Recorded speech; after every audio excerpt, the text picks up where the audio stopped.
Delhi University,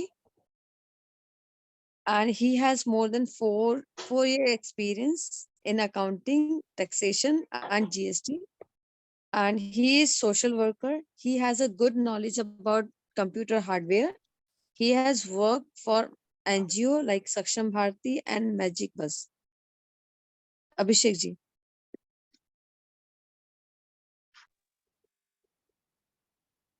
Where is Vicky sir? Come on stage. The stage is yours.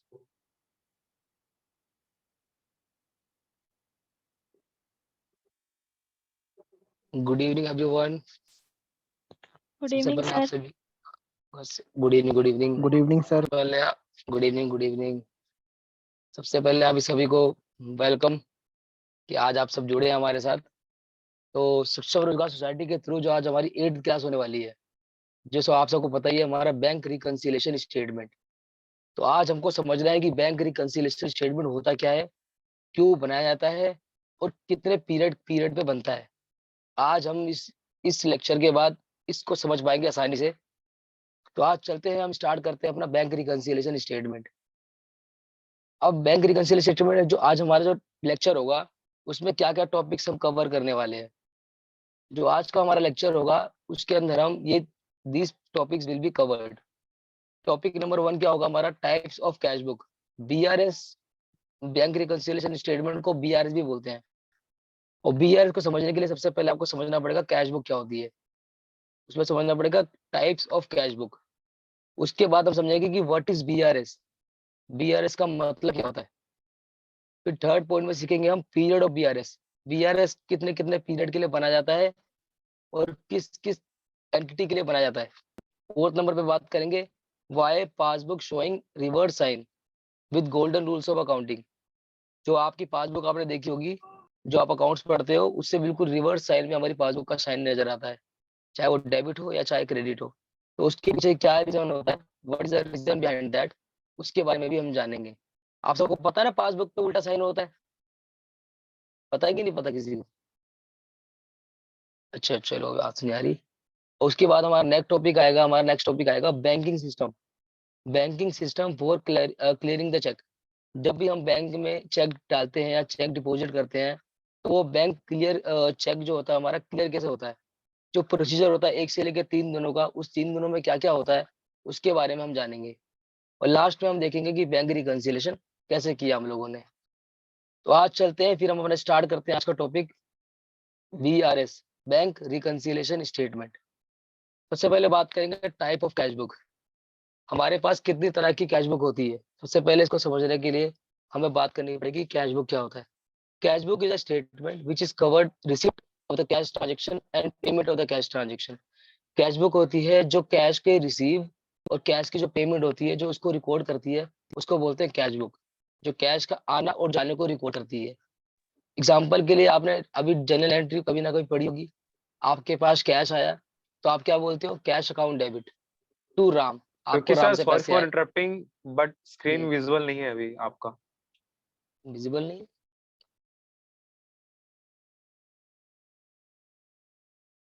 अब now is visible.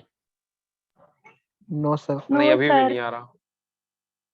Screen visible नहीं, just a minute.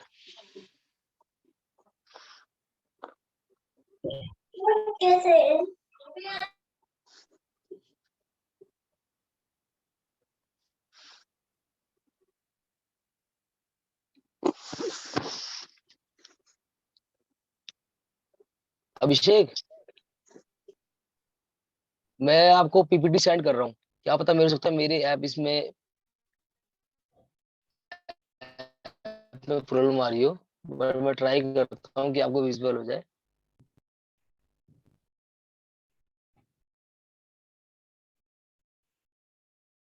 अब visible है आप लोगों को? Now is visible. शुरू हो रहा है। Hello yes sir, now it's visible. Sir. Hello Yes, it is yes visible sir, now. Visible है। Okay okay ma'am, okay so हम दोबारा पढ़ लेते हैं। Topics to be covered. जो आज का हमारा टॉपिक है, this is bank reconciliation statement उसमें हम क्या टॉपिक पढ़ेंगे, एक बार ओवर ले लेते। Type of cash book. BRS को समझने के लिए आपको की नॉलेज होनी चाहिए। कैश बुक आप लोग को पता ही होगा। कैश बुक क्या होती है? हमारी ऐसी बुक है जो हमारी कैश बुक। सेकंड नंबर पे हम पढ़ने वाले हैं व्हाट इज बीआरएस। बीआरएस का मतलब क्या होता है और हम क्यों मेंटेन करते हैं। तीसरा हम बात करेंगे पीरियड ऑफ बीआरएस। कितने कितने पीरियड पे बीआरएस बनाते हैं और कौन कौन सी कंपनी बनाती है, मतलब किस तरह की कंपनी बनाती है बीआरएस और कितने कितने पीरियड के लिए। तीसरे पे हम ये बात करेंगे with golden rules of accounting. जो आपने पासबुक देखी होगी, जो आपका बैंक का जो पासबुक होता है उसमें हमेशा रिवर्स होता है, साइन रिवर्स होता है। जब भी आपने देखा होगा आपके पास पैसे आते हैं तो आपके पासबुक में शो होता है कि क्रेडिट बैलेंस दिखता है। बट हमारे अकाउंट्स में तो सिखाया जाता है कि जब भी आपके पास कैश आए तो आप कैश आता है तो हम लिखते हैं बैंक अकाउंट डेबिट या कैश अकाउंट डेबिट, क्योंकि पैसा आने पर डेबिट होता है। लेकिन हमारे पासबुक के अंदर रिवर्स साइन होता है। तो उसके पीछे क्या रीजन होता है, आज हम उसको जानेंगे।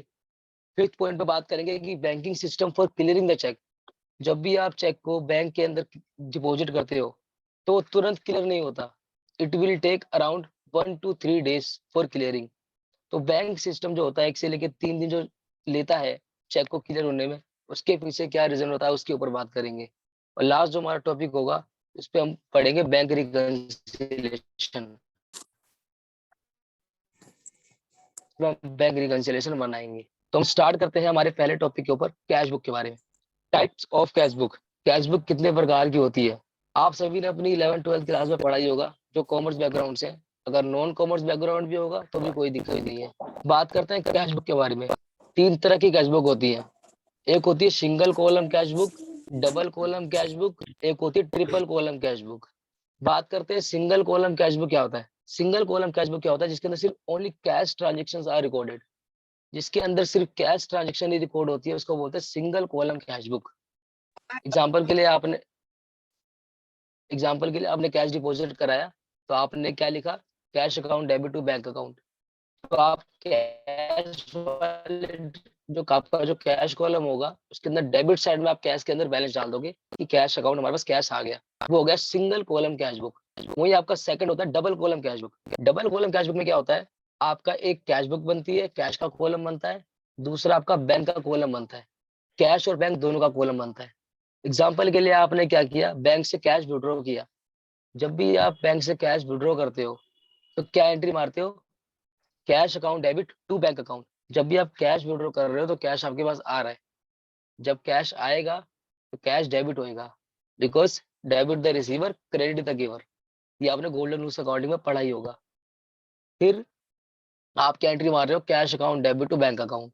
तो कैश अकाउंट के डेबिट साइड में डेबिट कॉलम आ जाएगा अमाउंट, और बैंक के क्रेडिट साइड में बैलेंस आ जाएगा बैंक के अंदर।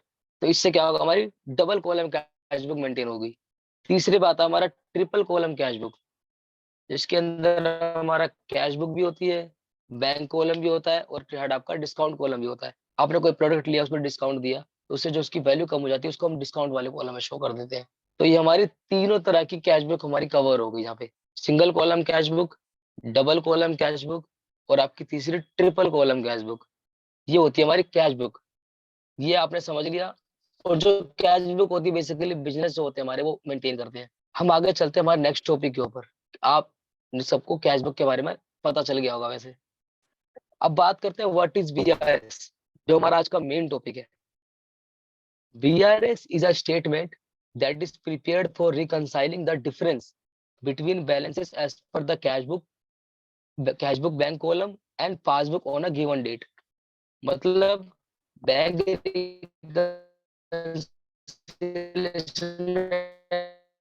स्टेटमेंट क्या होता है, एक स्टेटमेंट होती है जो प्रिपेयर करी जाती है, जो बनाई जाती है रिकंसाइल करने के लिए कि आपके जो बैलेंस है, जो आपकी पासबुक में जो अमाउंट शो हो रहा है और आपकी कैश बुक में अमाउंट हो रहा है, दोनों अमाउंट का जो डिफरेंस होता है उसको डिटरमाइन करने के लिए, उसी चीज को रिकंसाइल करने के लिए जो हम स्टेटमेंट बनाते हैं उसको हम बोलते हैं बैंक रिकंसिलेशन स्टेटमेंट। हमारी कैश बुक और पासबुक का जो डिफरेंस होता है सर वॉइस क्लियर नहीं है आपकी। डिटरमाइन करने के लिए जो हम स्टेटमेंट बनाते विकी जी रुक जाओ, आपकी वॉइस क्लियर नहीं आ रही है। Hello. Reconciliation statement. Next art and tiled,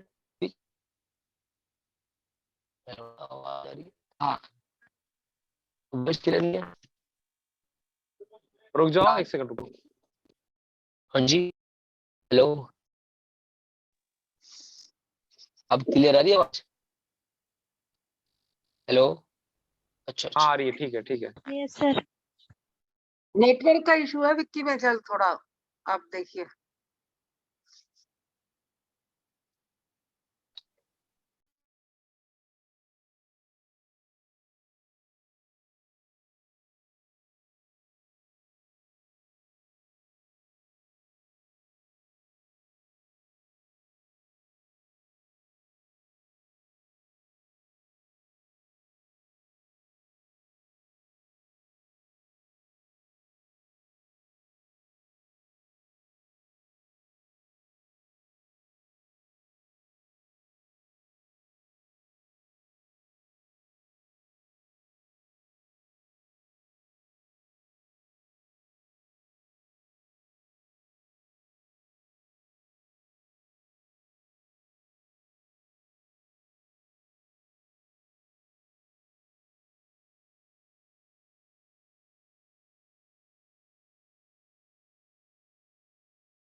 hello,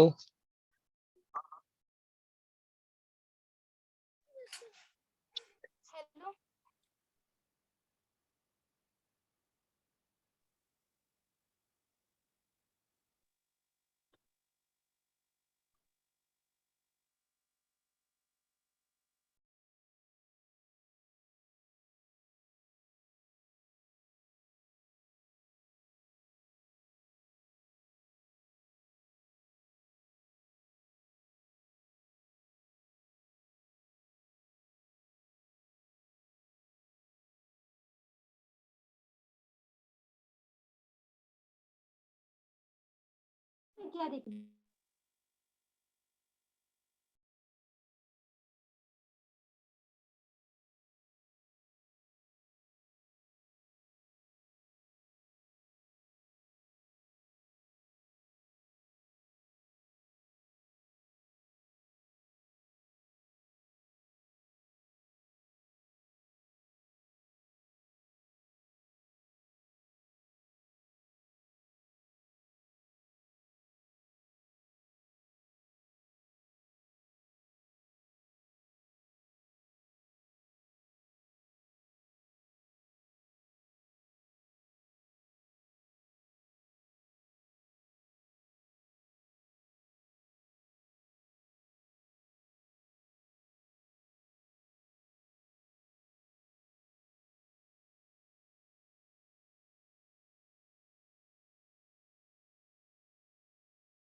आप सभी स्क्रीन देख पा रहे हैं क्या? Yes sir. Yes, sir. Yes, ठीक है, sir. ठीक है।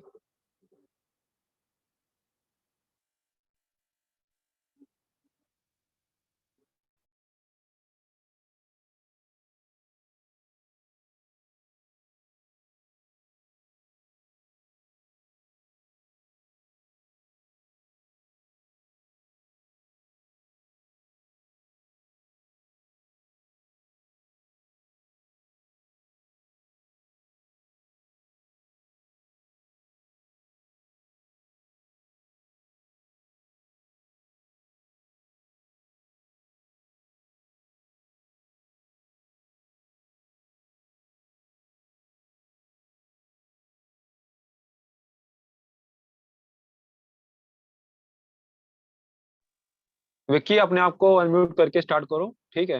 मैं कर रहा हूँ फिर ये।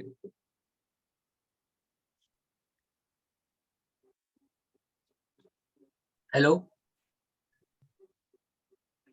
हाँ, you are audible Vicky.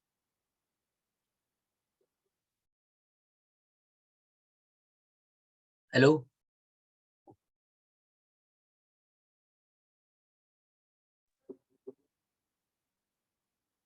Yogesh ji आप शुरू करिए, आवाज आ रही है आपकी।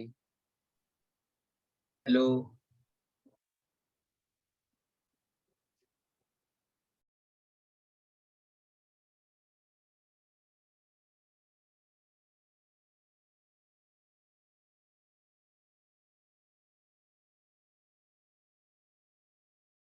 हेलो। हाँ जी। इंटरप्ट करने के लिए सॉरी, नेटवर्क इशू था। हम कहाँ पे थे? हाँ, टाइप ऑफ कैशबुक के बारे में हम कर रहे थे।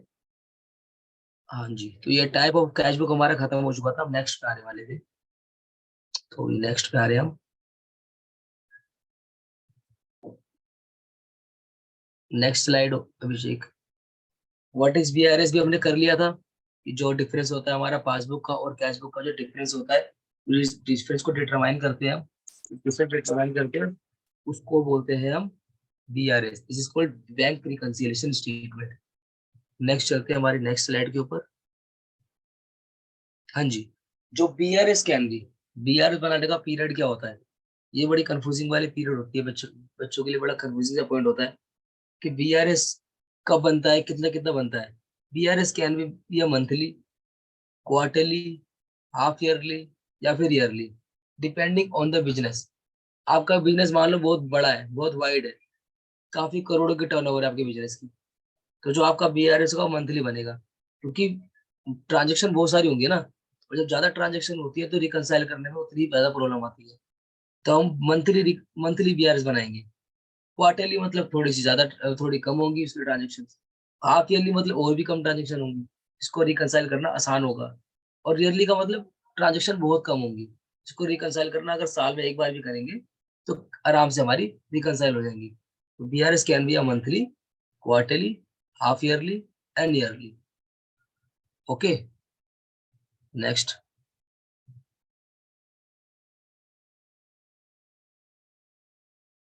Next slide.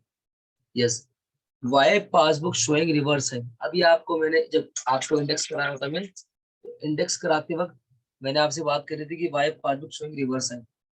तो वो रिवर्स साइन होता क्यों है? जब हम कैश डिपॉजिट करते हैं बैंक के अंदर तो डेबिट की जगह हमारे पास क्रेडिट शो होता है पासबुक के अंदर। ऐसा होता क्यों? क्या प्रोसीजर है, क्या प्रोसेस है उसके पीछे, क्या रीजन है? आज समझते हैं उसके पीछे क्या रीजन है। जो हमारा बिजनेस होता है, जो बिजनेस की जो बैंक ट्रांजेक्शन होती है, जो business uh bank transaction are recording in bank column of cash. जो बिजनेस का जो कैश बुक होती है उसके अंदर जो बैंक कॉलम होता है वो अपनी बैंक ट्रांजेक्शन को उस बैंक वाले कॉलम में ही रिकॉर्ड करता है। जो बिजनेस होता है, जो बिजनेस की जो कैश बुक होती है, उस कैश बुक के अंदर जो बैंक कॉलम होता है, उस बैंक कॉलम के अंदर वो बैंक की सारी ट्रांजेक्शन्स को रिकॉर्ड करता है। अब ये जो जो रिकॉर्ड करता है, जो कैश बुक के अंदर जो बैलेंस रिकॉर्ड करता है हमारा बिजनेस, वही same data, the same data is also maintain by the bank. जैसे कि कोई बिजनेस हो गया, जैसे मान लो मेरा बिजनेस है, मेरा नाम विक्की है, मेरी विक्की एंड कंपनी है। जो विक्की एंड कंपनी है जो बिजनेस चला रही है, वो अपनी कैश बुक के अंदर क्या है, कैश बुक मेंटेन करती है।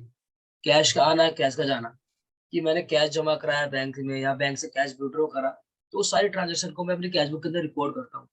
और यही सेम ट्रांजेक्शन्स मेरा बैंक भी रिकॉर्ड कर रहा होता है सेम टाइम पे। जो मैं ट्रांजेक्शन रिकॉर्ड करता हूँ related to my cash book और बैंक बुक, वही same transaction is also record by the bank. Respective entry जो मैं कर रहा हूँ वो सेम हमारा बैंक भी करता है। The same data is also maintain by the bank. और जो बैंक जो मेंटेन करता है, बैंक का जो डाटा मेंटेन करता है, और वही वो कॉपी प्रोवाइड करता है कस्टमर्स को। इट इज कॉल्ड पासबुक या फिर बैंक स्टेटमेंट, जिसको हम बोलते हैं हमारी पासबुक या फिर बैंक स्टेटमेंट। अब साइन रिवर्स क्यों होता है? साइन रिवर्स इसलिए होता है कि जब हमारे पास कैश का बैलेंस आता है, तो जब भी आपको पता जब हमारे पास कोई एसेट आ रही है या कैश आ रहा है तो हमेशा डेबिट होता है। तो हम बोलते हैं कि जब हमारे पास कैश आ रहा है हमारे बैंक के अंदर तो पैसा आ रहा है, पैसे आने का मतलब कैश अकाउंट डेबिट होगा। लेकिन बैंक की पासबुक के अंदर तो क्रेडिट बैलेंस आता है। क्रेडिट बैलेंस इसलिए आता है क्योंकि वो बैंक के लिए लायबिलिटी बन जाती है, बैंक को एसेट मिल जाती है जो बैंक को बाद में फ्यूचर में हमको कैश पे करना होता है। तो बैंक जहां हमारे लिए वो एसेट बनती है वही बैंक के लिए लायबिलिटी बन जाती है। तो बैंक अपने हिसाब से, बैंक अपने पॉइंट ऑफ व्यू से उसको रिकॉर्ड करता है। तो वो बैंक की जब लायबिलिटी बन जाती है, और लायबिलिटी का नेचर आप सबको पता है क्रेडिट होता है, तो इसलिए जब भी हमारे बैंक में बैलेंस जाता है तो क्रेडिट में शो करता है। क्यों? क्योंकि बैंक के लिए वो लायबिलिटी होती है। बेशक वो हमारे लिए एसेट है कि कैश हमारे पास आ गया हमारे पासबुक के अंदर, बैंक के अंदर हमारे लिए एसेट है, बट सेम वही चीज बैंक के लिए लायबिलिटी बन जाती है कि लायबिलिटी बैंक को फ्यूचर में वो कैश हमको पे करना होता है। तो वही जो हमारे लिए एसेट है वो बैंक के लिए लायबिलिटी है। आई थिंक अब आपको समझ में आ गया होगा। अब बात करते हैं बैंक अकाउंट टाइप। अब जो आपके बैंक अकाउंट टाइप होता है दो तरह के होते हैं, एक होता है सेविंग अकाउंट, दूसरा होता है current account. Saving account like जैसे आप हाउस होल्ड देख लिया, आप घर के आपके अकाउंट हो गए, इंडिविजुअल अकाउंट हो गए, आपके पर्सनल अकाउंट हो गए, ये सारे स्टूडेंट्स अकाउंट हो गए, ये सारे सेविंग अकाउंट होते हैं। और करंट अकाउंट मतलब क्या होता है? जैसे बिजनेस में जो बिजनेस वाले अकाउंट खुलवाते हैं करंट अकाउंट, जिसके अंदर आपको कोई इंटरेस्ट नहीं मिलता, जिसमें आप लिमिट नहीं होती, आप ओवरड्राफ्ट कैश विड्रॉ कर सकते हो। आपके पास बैलेंस कम है, ज्यादा है, आपसे ज्यादा विड्रॉ कर सकते हो। आपका 10 रुपए बैंक के अंदर, आपसे 50 रुपए विड्रॉ कर सकते हो। इस तरह की ओडीआई लिमिट होती है उनके अंदर। तो सेविंग अकाउंट क्या होता है? हाउस होल्ड वालों के लिए। करंट अकाउंट होता है आपका बिजनेस वालों के लिए। तो सेविंग अकाउंट जो हाउस होल्ड वाला होता है, जो उसको प्रोवाइड करते हैं उसको बोलते हैं पासबुक। जो आपके पास किताब मिलती है, खाता बुक बोलते हैं ना हम लोग, कि खाता बुक होती है, पासबुक होती है, उसके अंदर हमारी सारी एंट्रीज होती है, कितना बैलेंस आया, इतना क्रेडिट हुआ, इतना डेबिट हुआ, उसको हम बोलते हैं पासबुक। और जो करंट अकाउंट्स वाले जो बिजनेस वाले होते हैं उनको मिलती है बैंक स्टेटमेंट्स, जो फोटो कॉपीज टाइप सी होती है। बट आजकल क्या है, आजकल का जो सिनेरियो है वो किसी को भी बोल देते हैं, मतलब बैंक स्टेटमेंट को पासबुक बोल देते हैं, पासबुक को बैंक स्टेटमेंट बोल देते हैं। देयर इज नो डिफरेंस, वो एक चीज ही होती है। मैंने बस बाइफिकेट कर दिया आपकी नॉलेज के लिए। चलते हैं हम नेक्स्ट स्लाइड के ऊपर।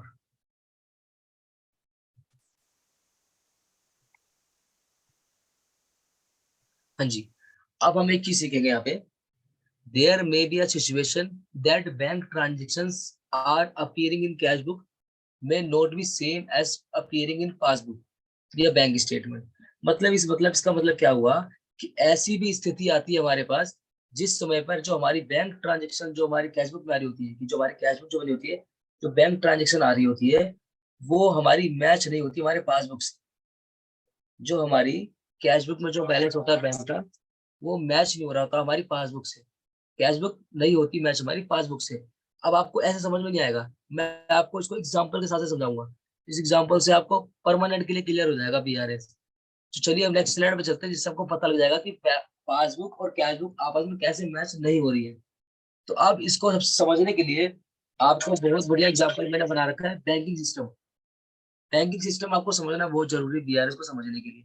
अगर आपने बैंकिंग सिस्टम को समझ लिया तो आपने बीआरएस समझ लिया। अब बात करते हैं बैंकिंग सिस्टम के बारे में।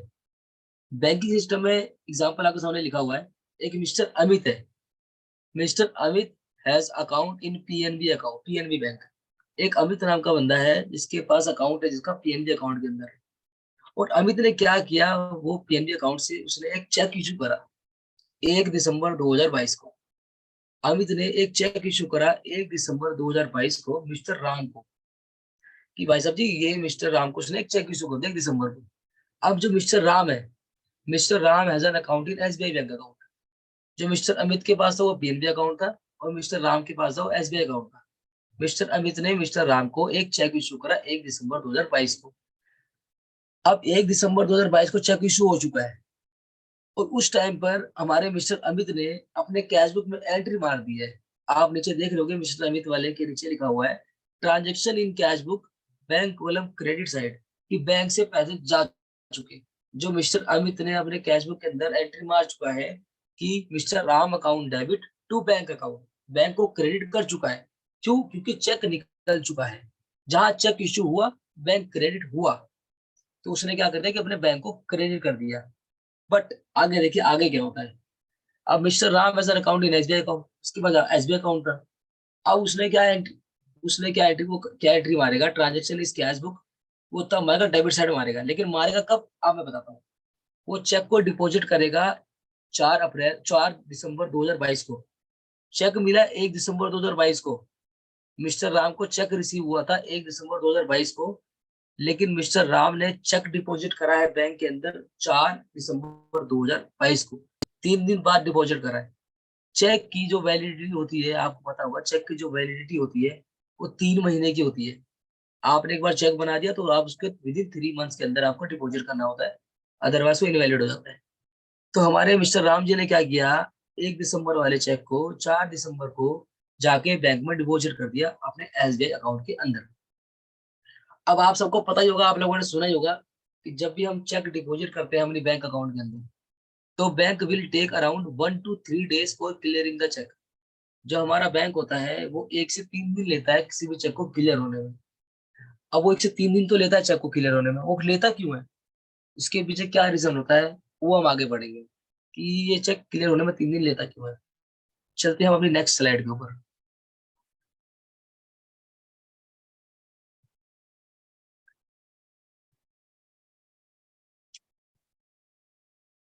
हाँ जी, why bank will take 1 to 3 days for clearing the cheque. Bank 1 से 3 दिन चेक को क्लियर होने में क्यों लेता है। आप लोगों ने अपने घर में भी सुना होगा या फिर अपने फैमिली के पास भी सुना होगा कि मम्मी पापा चेक डिपॉजिट कर दीजिए बैंक अकाउंट के अंदर। जब वो चेक डिपॉजिट करते हैं तो तुरंत बैंक में ट्रांसफर पैसे नहीं होते, it will take around 1 to 3 days। आप सबको ही पता होगा चेक के बारे में। तो वो 1 से 3 दिन लेता क्यों है, what is the purpose behind that. आज जानते हैं क्या होता है 1 से 3 दिनों में। सबसे पहले जो डिपॉजिट चेक करते हैं, उसने क्या करा, जो हमारा मिस्टर राम था, चेक डिपॉजिट करा उसने एसबीआई बैंक अकाउंट में by Ram. Bank will scan the cheque. जो बैंक होगा, जो आपका एसबीआई बैंक होगा, वो क्या करेगा, चेक को स्कैन करेगा। जो पीएनबी अकाउंट से हमारे इशू किया हुआ था, वो अपनी एसबीआई बैंक वाला क्या करेगा, उस चेक को स्कैन करेगा। स्कैन करने के बाद वही सेम चेक वो फॉरवर्ड कर देगा आरबीआई को कि ये चेक ठीक तो है, इसमें कोई दिक्कत तो नहीं है। उस चेक को फिर आरबीआई चेक करेगा अपने तरीके से। आरबीआई उस चेक को चेक करने के बाद RBI will forward the same cheque to the concern bank. Concern bank बोले तो पीएनबी बैंक, जिस बैंक से चेक इशू हुआ था। तो जब आरबीआई सब कुछ कर लेगा तो वही सेम चेक हमारा जो कंसर्न बैंक बोले पीएनबी बैंक को ट्रांसफर कर देगा। जब पीएनबी बैंक को ट्रांसफर कर देगा, तो ट्रांसफर करने के बाद RBI will forward the cheque to the concern bank PNB bank. जो कंसर्न बैंक होगा पीएनबी, उसके पास चेक रिसीव हो जाएगा अपने आरबीआई से। RBI is reserve bank of India, वो बैंकों का बैंक है। अब क्या हुआ, जब आरबीआई ने कंसर्न बैंक को चेक दे दिया, तो चेक देने के बाद कंसर्न बैंक ने चेक रिसीव कर लिया, उसके बाद क्या करेगा, वो जो पीएनबी बैंक है, वो 2 चीजें तो चेक करेगा कम से कम।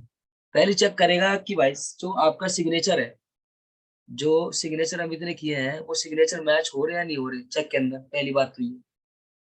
दूसरी बात वो चेक करेगा कि जितना बैलेंस हमारे चेकबुक में लिखा हुआ था, क्या वो सफिशिएंट बैलेंस है या नहीं है। अगर सफिशिएंट बैलेंस है तो वो चेक क्लियर होगा। अगर वो सफिशिएंट बैलेंस नहीं है तो चेक डिसऑनर हो जाएगा। इसके अंदर आप लोगों ने देखा होगा चेक डिसऑनर में पेनल्टी चार्ज होती है। तो अब क्या होता है, ये सब पूरी प्रोसेस को करने में जो बैंक होता है वो करीब 1 से 3 दिन का टाइम लेता है। इसीलिए हमारा जो चेक होता है वो 1 से 3 दिन टाइम लेता है चेक को क्लियर होने में, यही प्रोसीजर को करने के लिए। चलते हैं हम आगे बढ़ते हैं हमारे नेक्स्ट पॉइंट के ऊपर। Next slide.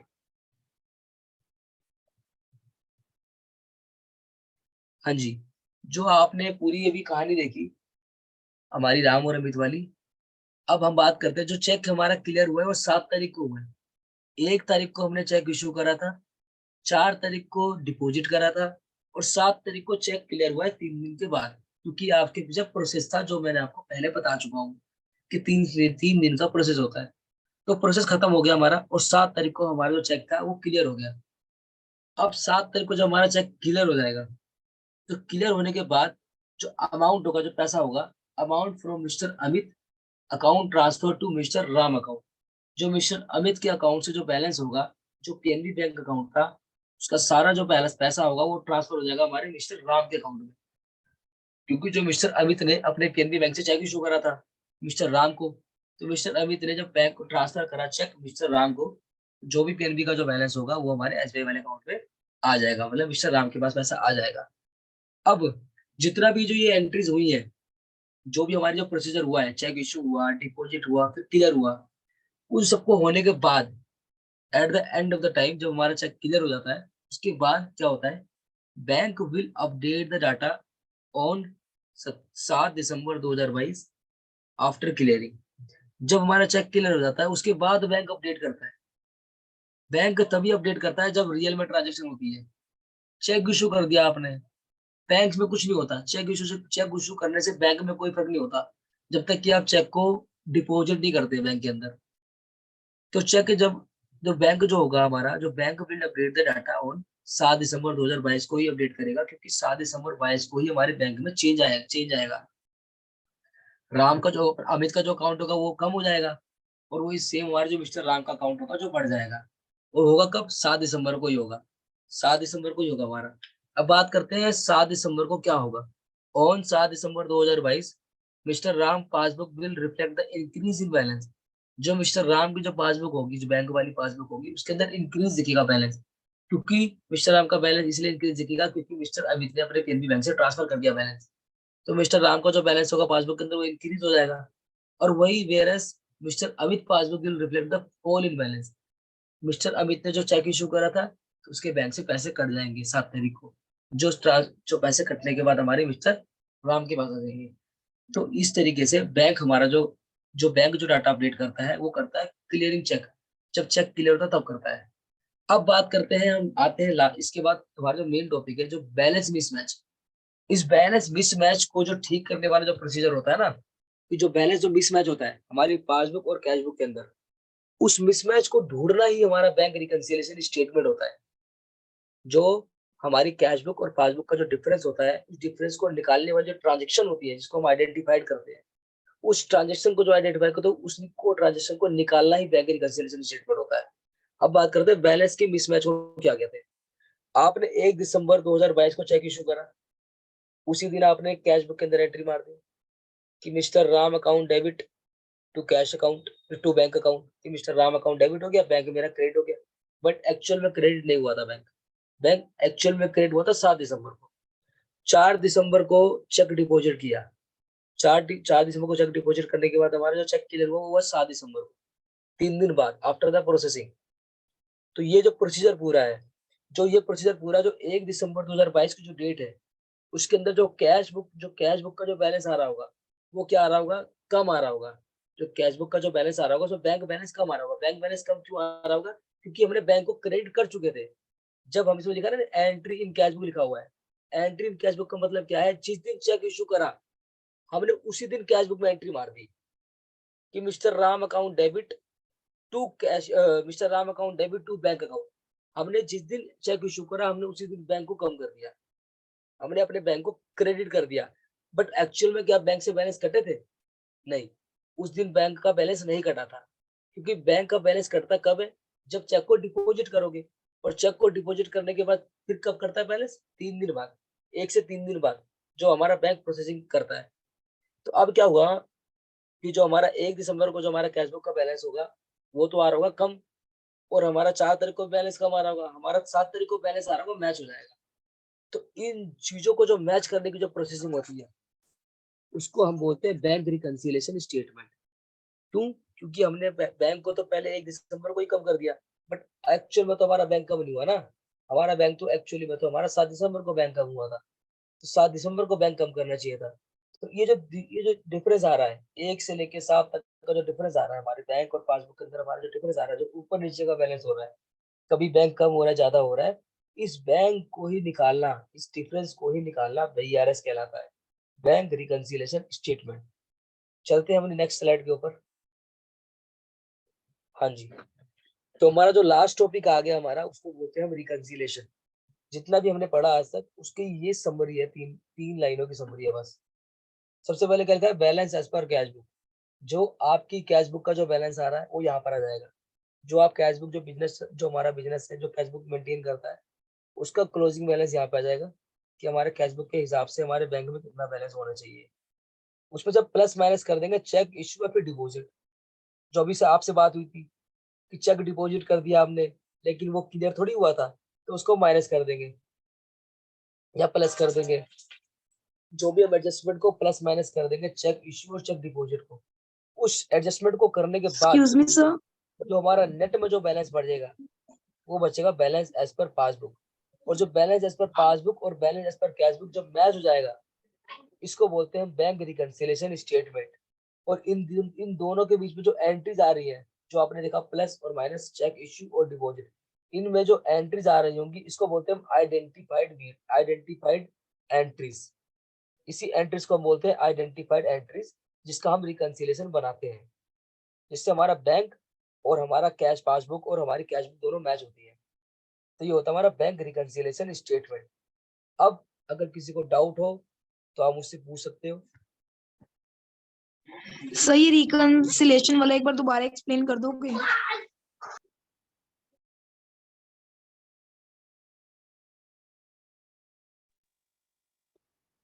हेलो विक्की जी, आवाज आ रही है मेरी? Yes sir. मैं विक्की-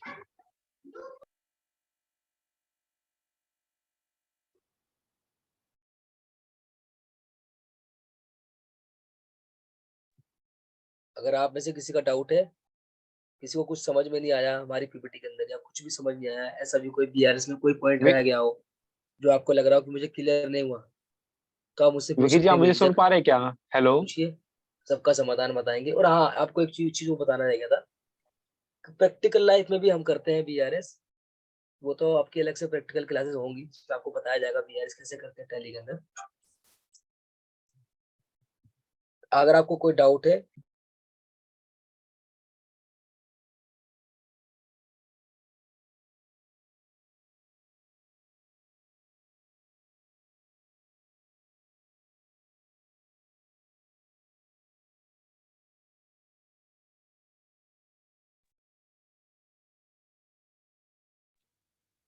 बच्चों, नेटवर्क का कुछ इशू है। अपना जो क्वेश्चन है ना, आप अपने चैट बॉक्स में लिख दो, ठीक है?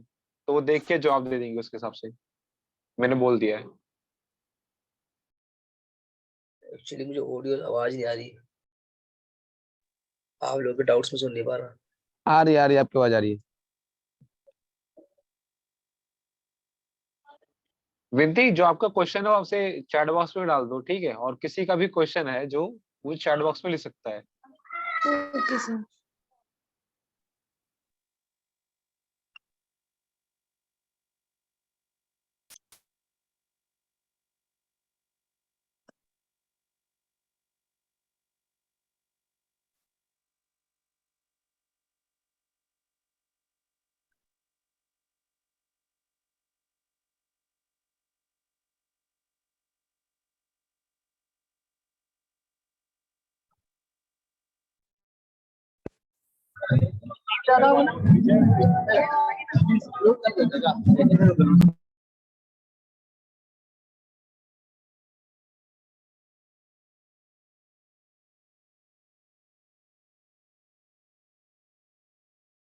अच्छा, hello hello hello.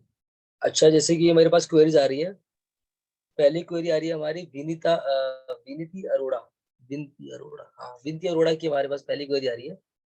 Sir, last slide reconciliation कैसे होते हैं, प्लीज एक्सप्लेन। अच्छा, तो पहला हमारी विनती अरोड़ा जी का क्वेरी आई हुई है कि हमारा जो लास्ट वाली जो रिकंसिलेशन है वो हम सर कैसे करते हैं। बिल्कुल ठीक है, बता देते हैं। अब balance as per cash book आपका, जैसे हमारा balance as per cash book आ रहा है। अब balance as per cash book में मान लो आपका जो क्लोजिंग बैलेंस आ रहा है वो 10,000 रुपये आ रहा है। आपका जो कैश का जो बैलेंस आ रहा है 10,000 रुपये आ रहा है। अब 10,000 रुपये का जो आपका कैश का बैलेंस आ रहा है, उसमें से आपने 1,000 रुपये का चेक इशू करा मिस्टर राम को या मिस्टर अमित को, वट एवर। आपने 1,000 रुपये का चेक इशू करा। जब आपने चेक इशू करा तो आपने अपनी कैश बुक के अंदर जो आपका बैंक बैलेंस आ रहा था, बैंक बैलेंस आ रहा था आपका 10,000 रुपये।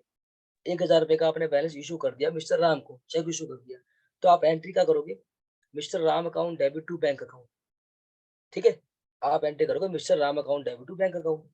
तो मिस्टर राम अकाउंट को आप डेबिट कर रहे हो 1000 से, और 1000 से अपने बैंक को क्रेडिट कर रहे हो कि मेरा बैंक क्रेडिट हो गया, मतलब मेरा बैंक कम हो चुका है। लेकिन क्या रियल में आपका बैंक में से पैसे कटे हैं? क्या आपकी पासबुक में से पैसे कटे हैं? नहीं, अभी आपके पासबुक से पैसे नहीं कटे। क्यों? क्योंकि अभी वो जो हमारा राम या अमित है, जो वो चेक को डिपॉजिट करेगा 3-4 दिन बाद, फिर उसको 3 दिन प्रोसेसिंग लगेगी, उसके बाद जाके हमारा कहीं जाके बैंक में जो पासबुक होगा वो कम होगा बैलेंस। समझ रहे हो ना? कि हमने जो कैश बुक के अंदर बैंक कॉलम में जो हमने एंट्री जो मारी थी, वो 1 तारीख को ही मार दी। लेकिन जो चेक जो डिपॉजिट होगा वो होगा 4 तारीख को, और हमारे पासबुक से कम खत्म होगा 7 तारीख को। तो 1 से लेकर 7 तक का डिफरेंस आ रहा है। तो उसमें क्या होगा, जो आपकी balance as per cash book वाला जो बनेगा, मान लो हमारा 31 अप्रैल तक का बनता है, तो हमारे कैश बुक में एंट्री आ जाएगी 9,000 रुपए की। हमारे कैश बुक के अंदर आ जाएगी 9,000 रुपए की एंट्री, और 1,000 रुपए की हमारी एंट्री आ जाएगी कि हमने चेक इशू कर रखा है। प्लस में कर देंगे हम चेक इशू, बट क्लियर नहीं हुआ, तो 9,000 प्लस 1,000 रुपए 10,000 हो गए, और हमारा बैलेंस एज पर पासबुक के अंदर बैलेंस कटा नहीं है 10,000 में से, तो हमारा पूरा 10,000 ही शो हो रहा होगा हमारी पासबुक के अंदर। वो 1,000 बैलेंस कब कटेगा? 7 दिनों बाद।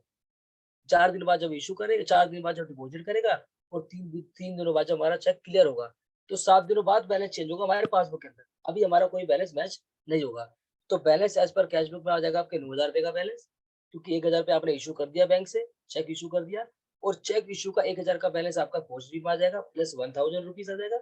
9,000 प्लस 1,000 इज इक्वल टू 10,000, जो आपका बैलेंस एज पर पासबुक में आ जाएगा, जो आपकी पासबुक से मैच होगा। और जिस दिन आपकी पासबुक क्लियर हो जाती है, 7 तारीख को मान लो आपकी पासबुक क्लियर हो जाती है, आपका बैलेंस कट जाता है बैंक से, उस दिन ये चेक इशू वाली एंट्री हट जाएगी, और balance as per cash book और बैलेंस एज पर पासबुक हमारा 9,000 पे मैच हो जाएगा। ठीक है विनती अरोड़ा, क्या आपकी जो क्वेरी है वो क्लियर हुई? Yes sir, thank you sir.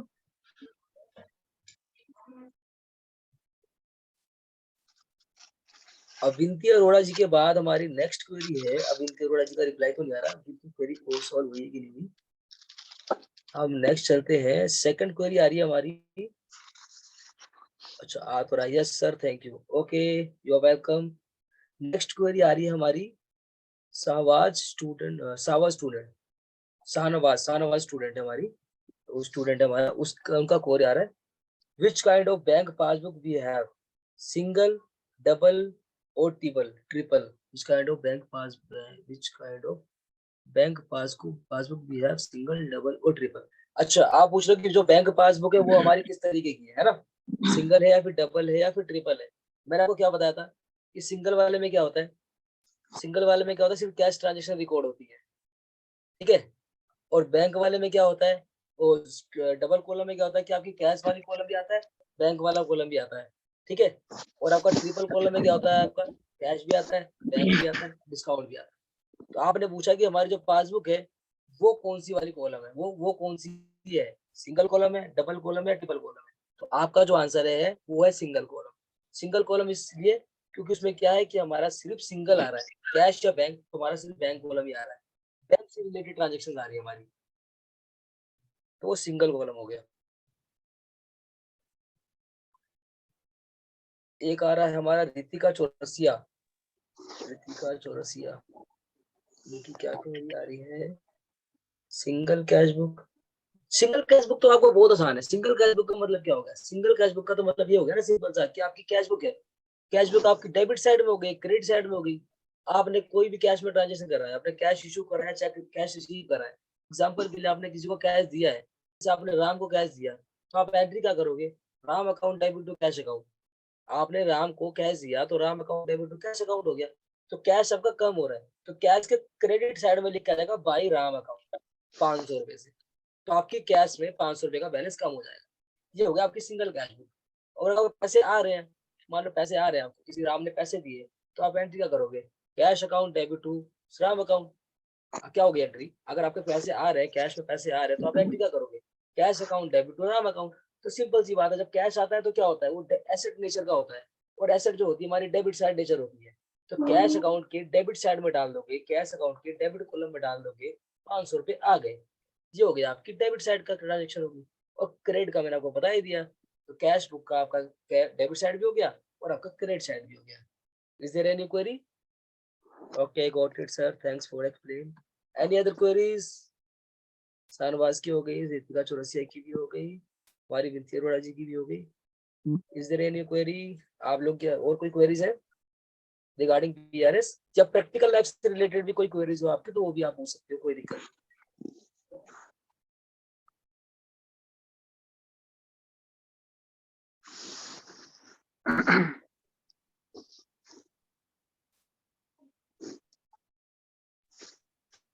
Vicky, there is a query. Vinity Arora.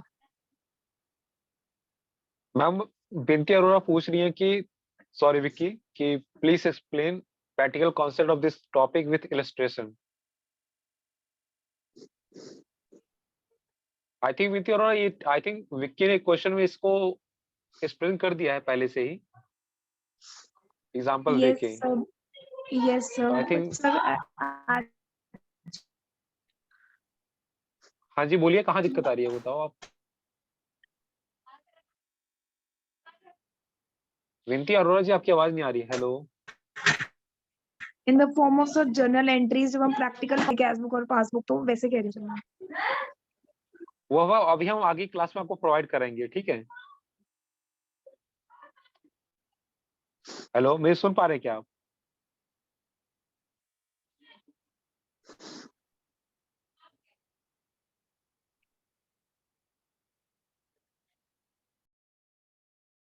और किसी और की क्वारी है तो वो पूछ ले, चैट बॉक्स में ला सकता है अपना, नहीं तो फिर हम आगे बढ़ते हैं.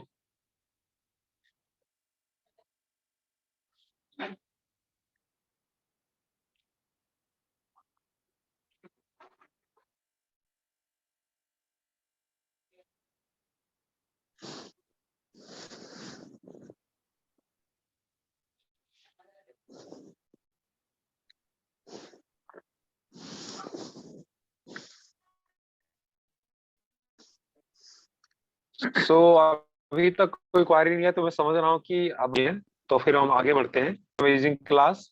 Now I ask our president for credential of this meeting. Ma'am. Yeah.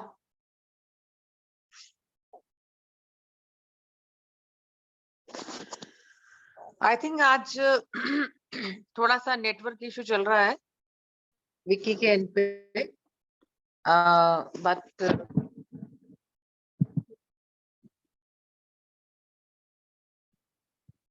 Ma'am actually you are not audible ma'am. Yes ma'am आपकी वॉइस नहीं आ रही. आवाज नहीं आ रही क्या? Ma'am now you are audible. अब आ रही है. हाँ जी. तो स्टूडेंट्स जो आज की क्लास थी बैंक रिकंसिलिएशन स्टेटमेंट, और मुझे थोड़ा सा लग रहा है कि शायद जो आज क्लास ले रहे थे मिस्टर विक्की, उनके वहां पे थोड़ा नेटवर्क का इशू होने के चक्कर में बीच बीच में थोड़ा डिस्टरबेंस रहा. But it was very interesting and a very important topic because सारा जो बिजनेस डील होती है it is always through bank, और बैंक और कैश और बिजनेस के जो आपस में इंटर रिलेशनशिप है और कैसे आपके बैलेंस रिकंसाइल करने चाहिए, मतलब बैंक के साथ आपका कैश का बैलेंस कैसे रिकंसाइल करेगा, एक जैसा रहेगा. तो इस बैंक रिकंसिलिएशन स्टेटमेंट का जो आज क्लास रहा वो आप सबने शेयर किया. और थोड़ा सा मुझे लग रहा है कि आज हमारी अटेंडेंस कम है पिछले दिनों के मुकाबले. एक बार हम अलग अलग से सबसे बात भी करेंगे सभी स्टूडेंट से कि क्या इश्यूज आ रहे हैं, क्यों वो क्लास में पूरी तरह अटेंडेंस नहीं ले पा रहे. और असल बात ये है कि जो हमारा ये ट्रेनिंग मॉड्यूल है ये सिर्फ टेक्निकल ट्रेनिंग नहीं है, इसमें दूसरे प्रकार की कॉग्निटिव और नॉन कॉग्निटिव ट्रेनिंग्स भी शामिल हैं. जैसे आपने योगा की क्लास ली, जैसे आपने लीगल अवेयरनेस की क्लास ली, और आगे भी हमारी जो अकाउंट्स की क्लास है, जो कल शायद डेप्रिसिएशन की क्लास है अभिषेक, मिस्टर बलराम आपकी क्लास को लेंगे. तो वो अकाउंट्स का टोटल, और अकाउंट्स जो बेसिकली सब्जेक्ट है वो it has more link with your common sense also. हर व्यक्ति के साथ अकाउंट्स का जुड़ाव है. हर व्यक्ति अपनी कैश में डील करता है, हर व्यक्ति बैंक में डील करता है. छोटा जो एक तनख्वाह लेने वाला व्यक्ति, एक एक सब्जी बेचने वाला व्यक्ति या एक दूध बेचने वाला व्यक्ति, अखबार वाला व्यक्ति, सभी की जो बिजनेस है वो छोटा बड़ा जिस भी स्तर का बिजनेस होता है उसमें अकाउंट्स का कंपोनेंट या अकाउंट्स की जो काफी इंपॉर्टेंस रहती है। सिमिलरली सभी बैंक से पैसा लेते हैं, बैंक से पैसा निकालते हैं, और आजकल जो आप पेटीएम भी यूज करते हैं, इनफैक्ट सारी ट्रांजैक्शंस बैंक के थ्रू होती है। मतलब आपकी जो पेमेंट हो रही है वो भी आपके अकाउंट से हो रही है, और जो सामने वाले व्यक्ति के खाते में जा रहा है तो वो भी अकाउंट के माध्यम से जा रहा है। तो जब हम पूरी स्टेटमेंट्स को रिकंसाइल करेंगे, जब हम उनके बारे में बातचीत करेंगे, तो ये सभी हम पाएंगे कि जो हम पेटीएम से भी पेमेंट हो रही है वो भी बैंक की पेमेंट या बैंक के द्वारा की गई ही पेमेंट मानी जाती है। और जो हमारे क्लास लेने का मकसद है वो बेसिकली आप लोगों को रोजगार के लिए तैयार करना है, जैसे मैंने पहले भी बताया, क्योंकि कोई भी जो व्यक्ति आपको एम्प्लॉय करता है, आपका जो एम्प्लॉयर है, उसको ये अपेक्षा होती है, वो एक्सपेक्ट करता है कि आपको बेसिक चीजें पता हो, जो अकाउंट से रिलेटेड या आम बिजनेस से रिलेटेड जो बेसिक बातें हैं उनकी आपको जानकारी होनी चाहिए, क्योंकि आपको बेसिक बातें की जानकारी होगी तभी वो इस बात से ये अनुमान लगा सकते हैं कि आप किस तरह का काम के ऊपर कैसे परफॉर्म करेंगे, कैसे आप काम करके दे पाएंगे। उन सब के लिए जरूरी है कि आपको बेसिक बातों की जानकारी हो। और बेसिक बातों की जानकारी जैसे मैंने पहले भी आप लोगों से डिस्कस किया है कि जब आप लोग क्लास ले रहे होते हैं तो आप अपनी क्लास के साथ साथ अपने नोट्स लीजिए, और चैट बॉक्स में अच्छा रहा क्वेश्चंस आए, उसके क्वेश्चंस के जवाब दिए गए। पर इसके अलावा भी अगर आपको कुछ क्वेश्चंस या कुछ डाउट आपके दिमाग में रह गए हो, जैसे बैंक रिकंसिलिएशन स्टेटमेंट को ही लेके अगर कोई आपका डाउट या कोई ऐसा क्वेश्चन रह गया हो, तो आप उसके बाद भी जो हमारा क्लास इवन खत्म होने के बाद जो ग्रुप है उस ग्रुप पे आप अपना पॉइंट डाल सकते हैं, आपको उस ग्रुप पर भी उसका जवाब मिल जाएगा, उसका जवाब दिया जाएगा। और जैसे हमें इस टॉपिक का पहले से पता होता है कि हम ये लेने वाले हैं, मान लीजिए कल का टॉपिक हमारा डिप्रिसिएशन का टॉपिक है, तो आप लोग सब अकाउंट्स के स्ट्रीम से हैं या नहीं है, पर अवश्य एक अच्छा रहेगा कि आप जैसे डिप्रिसिएशन के बारे में गूगल पर जाकर थोड़ा सा जानकारी प्राप्त करें कि डेप्रिसिएशन का क्या मतलब होता है, और आप लिंक करें अपने आम जिंदगी से कि डेप्रिसिएशन कैसे आप लोगों को इम्पैक्ट करता है। डेप्रिसिएशन होता है, जैसे कल का टॉपिक है, आज का तो बैंक रिकंसिलिएशन स्टेटमेंट था। Ma'am I would like to correct you, कल हमारा ट्रायल बैलेंस का टॉपिक है। ट्रायल बैलेंस है, सॉरी, मैं डेप्रिसिएशन उसके बाद है। ट्रायल बैलेंस के यस बाद मैम, हाँ वही मैंने यस थोड़ा मैम। सा कन्फ्यूज किया था। तो ट्रायल बैलेंस का जैसे कल का हमारा टॉपिक है, तो अगर आप क्लास में आने से पहले थोड़ा गूगल करेंगे ट्रायल बैलेंस क्या होता है, थोड़ी कॉमन सेंस कॉमन अंडरस्टैंडिंग से समझना चाहिए कि ट्रायल बैलेंस आप कैसे बनाएंगे, उसको कैसे मेंटेन करेंगे। तो उससे चलने से क्या है कि आप लोगों को क्लास में ज्यादा अच्छे से समझ में आएगा। जो अकाउंट्स बैकग्राउंड से हैं उनको तो समझ में आना बहुत आसान है चीजों को, क्योंकि उनके लिए तो वो रिविजन है। पर जिनका अकाउंट्स बैकग्राउंड नहीं है, जिनको अकाउंट्स की बिल्कुल भी जानकारी नहीं है, तो उन लोगों के लिए अच्छा रहेगा कि क्लास में आने से पहले, जैसे कल का हमारा ट्रायल बैलेंस का टॉपिक था, मैंने बताया ट्रायल बैलेंस के नेक्स्ट डे हमारा डेप्रिसिएशन का टॉपिक है, तो ट्रायल बैलेंस के बारे में आप थोड़ी सी बेसिक जानकारी गूगल के ऊपर लीजिए कि क्या होता है ट्रायल बैलेंस, थोड़ा समझने का कोशिश कीजिए।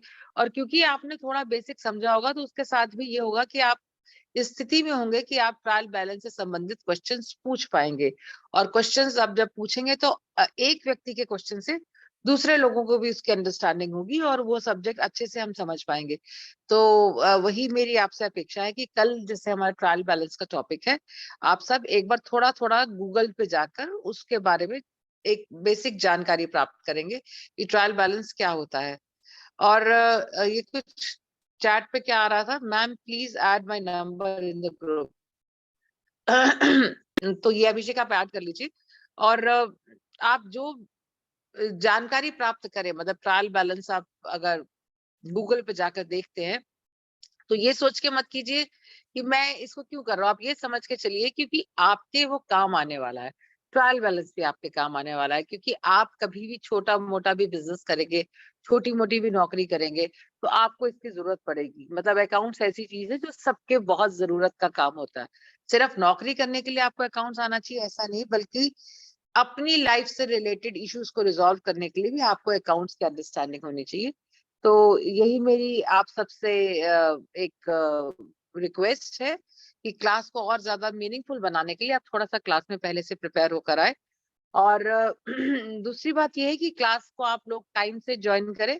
मतलब हम 5 मिनट पहले अपनी क्लास को स्टार्ट कर देते हैं, तो 5 मिनट पहले आप, मतलब 9 बजे से पहले एग्जैक्ट हम 9 बजे स्टार्ट कर देते, तो 9 बजे से पहले आप सब लोग ज्वाइन कर ले।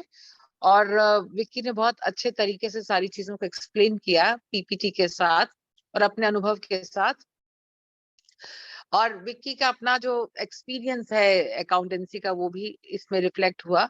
और आप सब जैसे उनके इंट्रोडक्शन में बताया कि बीकॉम ऑनर्स है दिल्ली यूनिवर्सिटी से, और उसके बाद अकाउंटेंसी का उनका 4 साल का एक्सपीरियंस है। तो हमारा यही प्रयास रहता है कि हम सिर्फ आपको एक